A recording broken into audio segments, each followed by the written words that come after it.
Good day. Today I will discuss the relationship between communication and globalization. Globalization is the process of interaction and integration among people, companies, and governments worldwide. But how does this happen? It's happened through communication. Communication acts the bridge that connects different nations, cultures, and economies. Without effective communication, globalization would not be possible.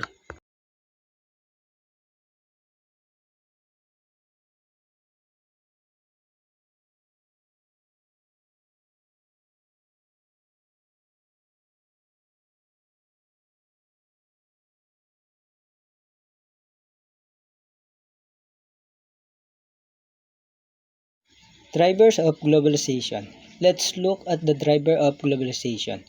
First, technology.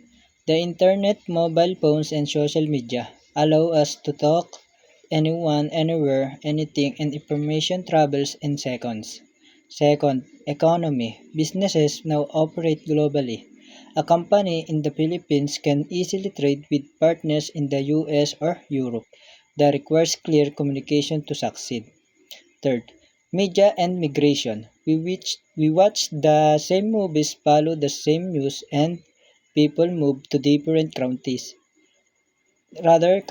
to work or study. All of this require us to communicate or across borders.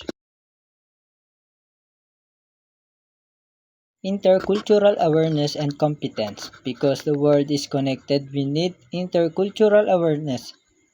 This means understanding that people from different cultures have different ways of speaking, behaving, and thinking.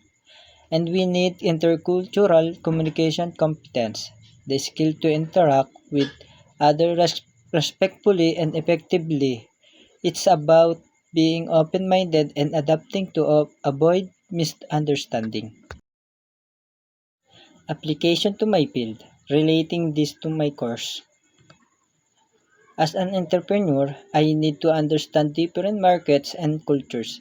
Communication helps me market products globally and build good relationship with clients. To summarize, communication is the fuel that keeps globalization moving. As the world becomes smaller, the ability to communicate across cultures becomes a very important skill.